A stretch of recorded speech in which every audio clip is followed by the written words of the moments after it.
And it brings me to this story, which is probably the title of this video. And the title of this video is My First Threesome. Girl, if you want it, Ray-Bans and catamarans, baby, give me a light, we'll be living the life. Ray-Bans and catamarans, working down in some boat shoes.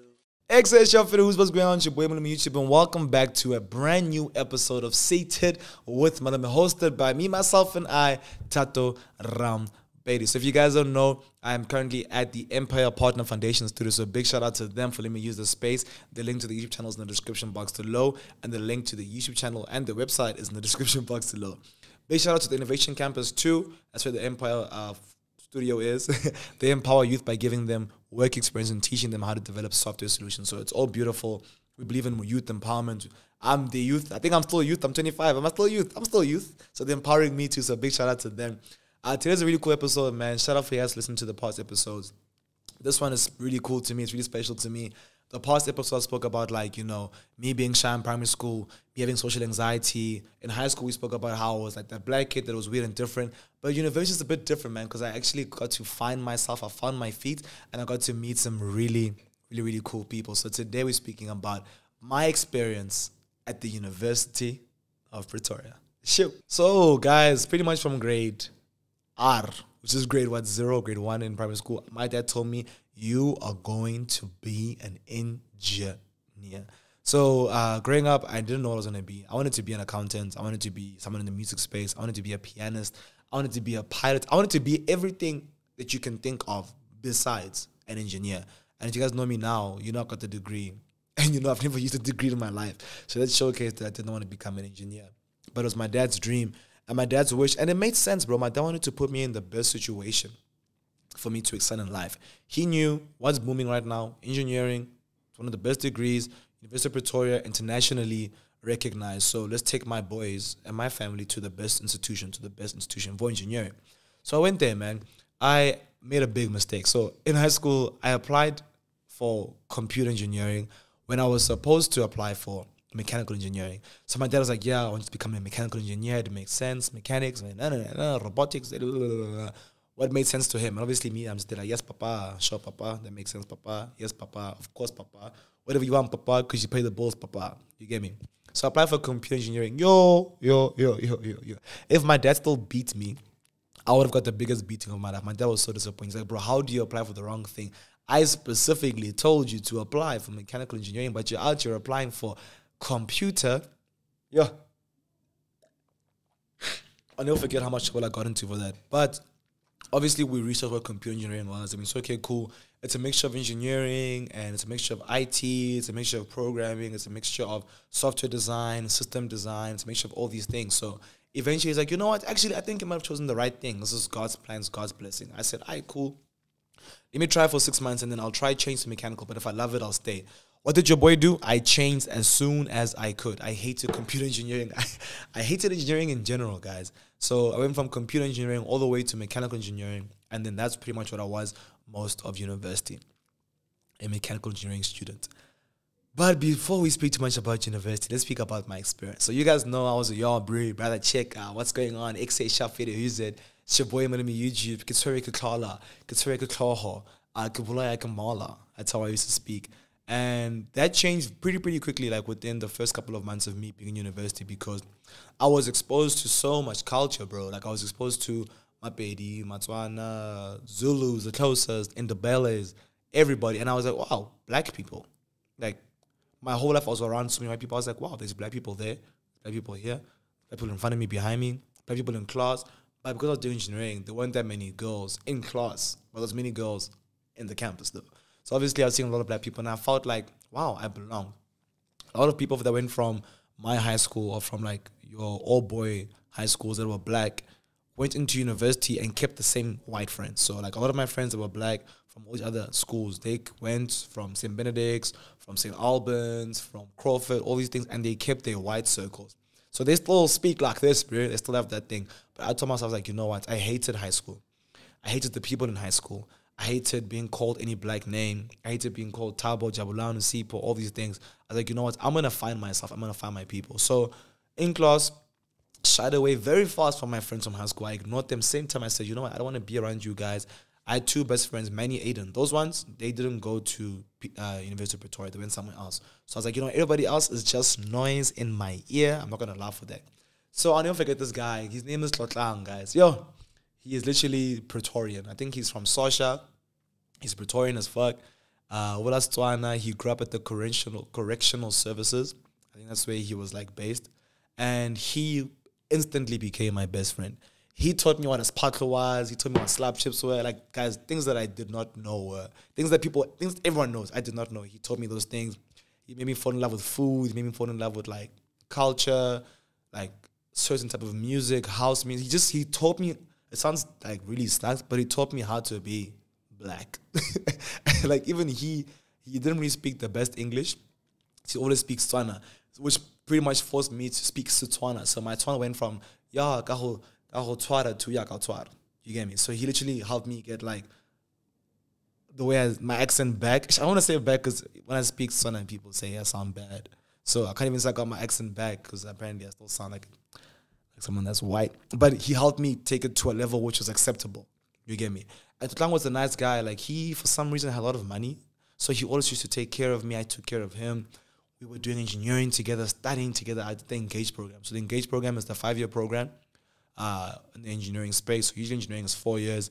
At the 5-year program, so you basically add a year to your degree because the chances of you doing 4 years at the University of Pretoria were like 20%. So I was like, you know what? Why would I, as a smart man, take the chance of doing a degree and only getting it in 4 years at a 20% risk? You get me? So I was like, you know what? Let me do the 5-year program. And I did that. It's called the Engage program. I did the same thing. And Tlotlang and I chilled every single day.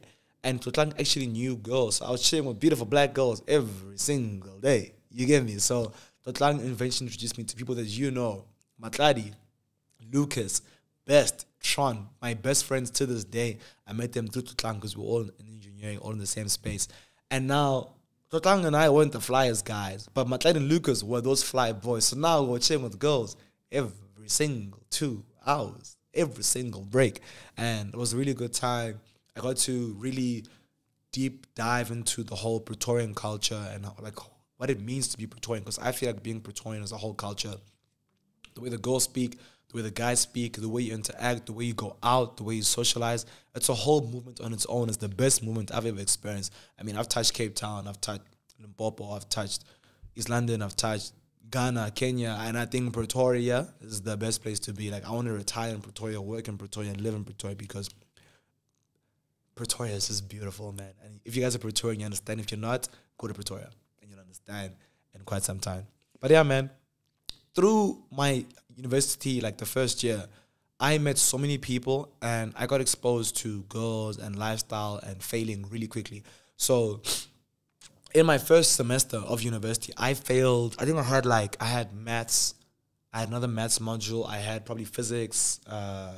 Didn't do chemistry that semester. Probably like EBN, which is electronics. I had like maybe 7 modules. I failed 3. I didn't get into 2 of the exams, and I was like, yo. Is this what university is? And I quickly saw that there's this thing called a supplementary exam. There's this thing called appealing for modules.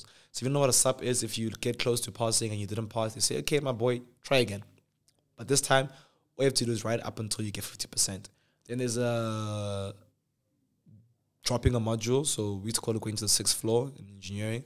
You go up there and you drop the module because you're like, you know what, I don't think I can even get into the exam. So there's no point in me having this module on my academic record. So what I'm going to do, I'm going to drop it like a top before it says 36% or 30% on my academic record. So I was doing that like it was a hobby, bro, in my first year. I was doing it so much. And I want to explain to you why I failed. I failed because of lifestyle. My dad always be like, yo, Thato, lifestyle, it's this thing of you just not taking school serious. I'd be like, no, guys, engineering is hard.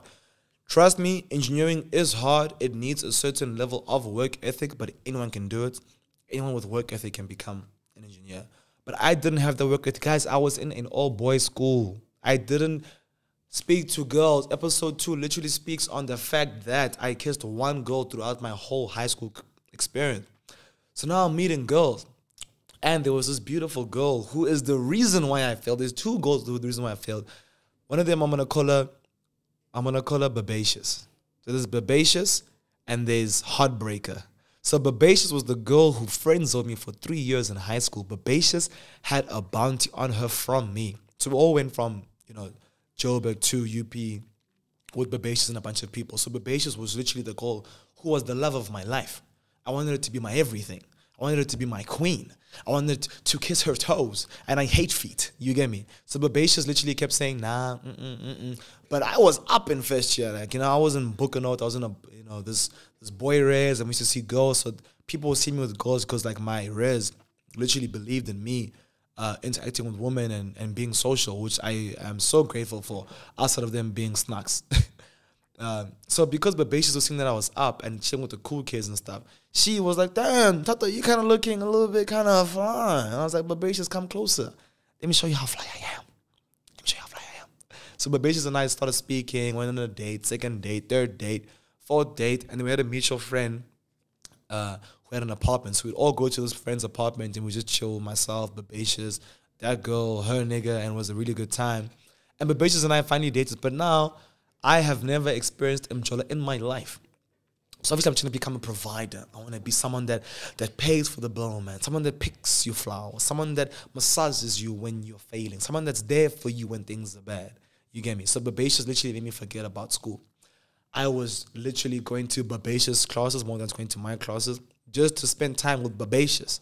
I was covering Babacious to class when I had to toilet. Babacious was traveling every day from PTA to Joburg. I would literally sometimes go to Joburg with her and then travel back to Pretoria just to chill with Babacious for an extra hour, bro. So I blame Babacious for failing. But Babacious was a bad girlfriend. I eventually had to call it quits because I could see that, no, man, she doesn't actually love me. She loves the fact that I'm literally a little simp. And I jump when she says jump. So I went from Babacious to Heartbreaker. Heartbreaker deserves her own episode. I think I might even dedicate this episode to Heartbreaker. Guys, Heartbreaker was such a bad person. The worst person. Like, Heartbreaker was a girl who I was studying with in university, right? And we were so madly in love. We were so in love, but we both had partners. And I broke up with Babacious because Babacious was bad to me, but Heartbreaker was beautiful. Heartbreaker was the love of my life. I think I'm going to speak about Heartbreaker. And she deserves her own episode, guys. Like, I'm not even trying to make it into a joke. Heartbreaker deserves an hour episode with tequila, tissues, and a whole lot of other alcohol, because she revived me. She divided my heart and soul. She broke my heart. Guys, if you guys want to hear the episode of Heartbreaker, go to Twitter, #Malome, and I will speak about Heartbreaker that day. I think I'm going to tweet something. If you guys get a couple retweets, or if you guys get this episode to maybe, let's say, 5,000 likes, I will drop an episode. I will go record the episode of Heartbreaker as soon as it hits 5K likes. Same time. Yeah, but anyway, because of Totang, I was meeting girls, I was failing, the girls were making me fail, and university wasn't the greatest thing. Dropped a couple modules, failed a couple things. My dad gave me a long lecture. There's nothing worse than failing and going back home, guys. So if you guys don't know how university works, like, there's 2 semesters. There's the first semester, you go, you're free for all, you try study, you pass, you fail, you drop, you fail, supplementary, you go back home, sometimes you get summer school. So I'm going back home, and I was like, yo, let's see your marks. So obviously, as a failing child, you try to postpone your parents seeing your marks for as long as you can. I postponed and postponed and postponed until my dad tried to call the school. I said, no, I got the marks. Hold up. Here's the marks. He's saying, okay, pass, 58. He's saying, okay, 62. Hey, man, didn't you have 7 modules? Why are there only 6? Dropped 1. Maths failed, summer school. He's like, hey, man, supplementary, 999 gang. If you're from PTA, University of Pretoria, you know what 999 is. I don't know what it is at UJ or VITS or UCT, but 999 is the sign that you have one more chance until you're told that you do not have any more chances left. So now I go to my dad, I'm like, yo, okay, cool, here are my marks. And I got a lecture for 3 weeks. Do you know how expensive university is? Do you know how hard I worked in university? Do you know that I did this and I did that and I want the best for you? A failure is not that good. But then at the same time, he'd make me feel bad for the first week. Then the second week, he'd be like, you know what? Failure is important. You need to fail in life. When you fail, you see the bad, then eventually the good comes. So I think he'd literally make me feel like shit. And then from there, it's okay, cool. He said enough. Let me try and inspire him again for success, which I think was a horrible strategy because I failed again in the second semester. I think I repeated the exact same thing I did in the first semester. Maths failed, supplementary, what. Like, my first year was just horrible, bro. It was literally, I don't even know how I'm an engineer to this day. But what I know is that I am an engineer to this day. So in my first year failing gang, my dad tells me, okay, cool, this is horrible. Go back to school. But now, you know when you fail, you have summer school, you're excited to go back to summer school because now your dad's been telling you, wash the dishes. Your mom's been saying, washing. They've been saying, you haven't swept. They've been saying, why are you sleeping so much? They've been saying, you can't go out. They've been saying, you want to go to the club? What is that? That time, all you've been doing for the past 6 months is go to the club. So I had summer school. I said, okay, cool, I've got summer school. Let me go all the way to summer school so I can have my freedom back. Went back to res, had like a month or like 3 weeks of summer school, passed my maths module. Amen. My dad said, okay, cool, wasn't worth it. Because summer school is 3 weeks, but you basically have to pay the price of the module again to basically get taught in 3 weeks what you learned in the past 5-6 months, and then write an exam and also have a cumulative mark, which you've been doing through daily tests. So luckily I passed that. Amen, because I would have got the beating of my life if I did not pass that. So now I go back into the second semester, and heartbreaker did her thing. But outside of that, guys, I was really experimenting with women. Like, I was really trying to get to know girls because I was like, you know what, I didn't get to know girls.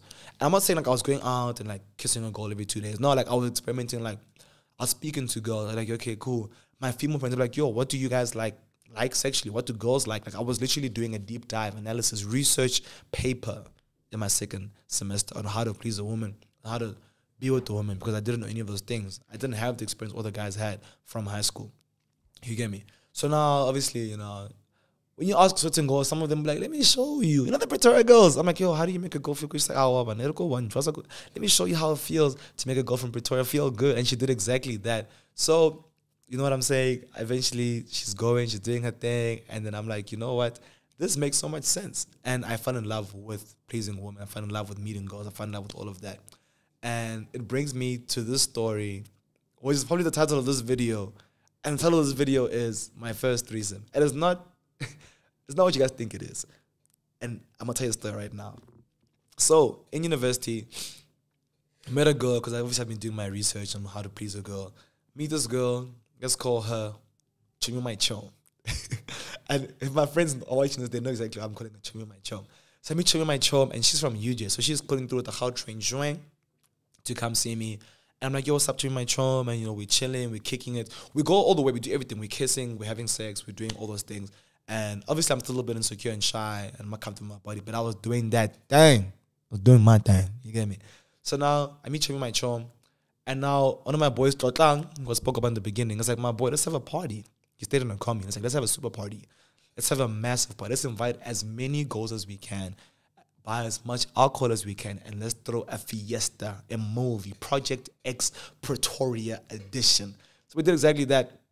Invited so many girls. I even told my girl at the time, Chumi My Chom, to pull through with a friend. And she came through with a bunch of friends. So now she comes through with friends and girls that I know. And now, Chumi My Chom, I think I don't know if she smoked and she drank, or if she smoked. And you know there's that rule, she's smoking weed. I think you can't smoke weed and then drink, or drink and then smoke weed. But she was doing some stuff and she wasn't feeling that well. Little did I know she wasn't feeling well because something else. I don't speak about that. But it wasn't me. You get me? Exactly. Because I'm safe with it. So now she comes, but she's feeling sick the whole time. But now, her other friends, she has these 3 other best friends, fine as hell. Beautiful, stunning, gorgeous, marvelous. The most beautiful black girls I have seen in my life. So now, Chumi My Chom is sick, and the other 3, I'm gonna call one of them 1, other one 2, other one 3. So now 1 is beautiful. I'm like, yo, 1, listen up. I think you're so stunning. I think you're so cool. I really like to get to know you. But she's like, yo, you're my best friend. I'm like, yo, forget about your bestie. Your bestie and I just getting to know each other. But I want to get to know you the right way, the best way. And then number 1 goes, okay, cool. You know, we can talk and stuff. So now we're talking. We're chilling by the door. And now she's looking at me. I'm about to go in with that lamza.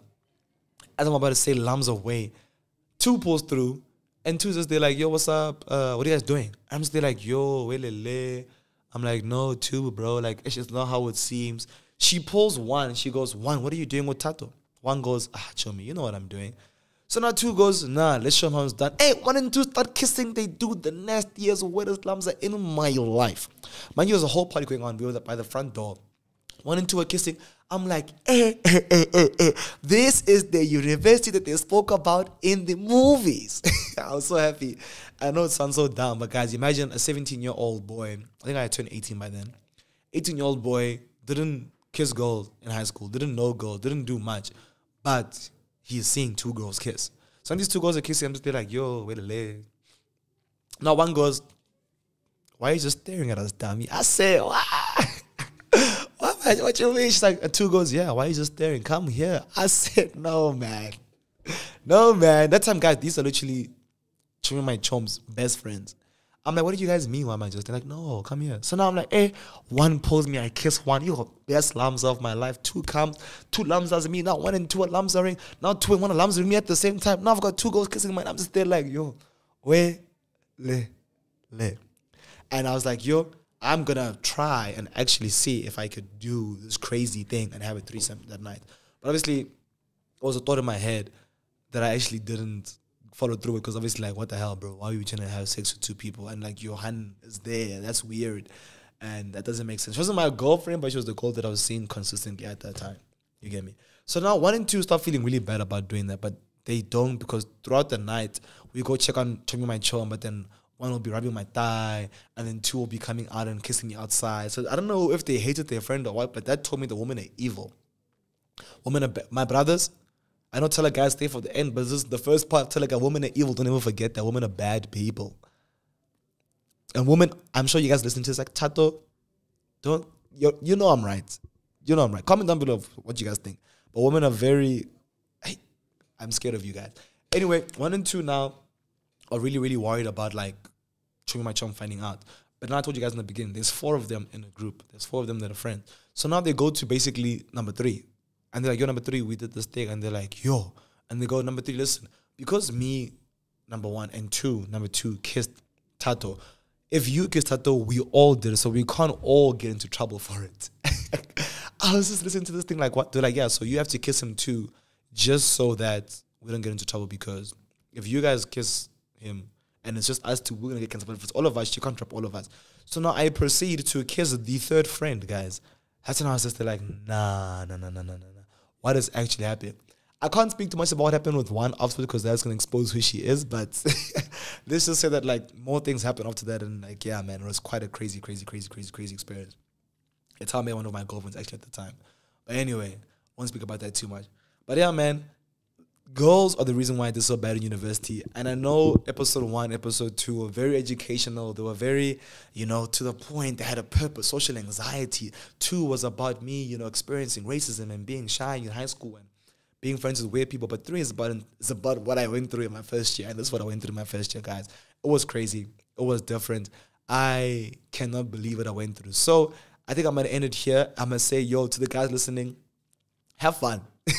Have fun. Life is for the living. Life is short. But don't ever forget that you need to finish what you start. Because as much as I had crazy fun, failed in my first year, I picked up in second year, third year, third, fourth year. I picked up. I eventually changed degrees to industrial engineering, and I am an industrial engineer. I am an industrial and systems engineering graduate. This degree is international. It's the same degree you can get at Harvard, my brother. Harvard, my sister. I'm like my dad. So it's okay. If you guys enjoyed this episode, please, if you're going to give me 3 stars, give me 5 stars. And in the comment section below, tell me why you want to give me 3 stars so I can work on that. But I appreciate you guys. I love you guys. Thank you for listening to Seat with Malome. This was a crazy story time. I love you guys. This is so much fun. I really enjoy making these episodes. I enjoy speaking to you guys.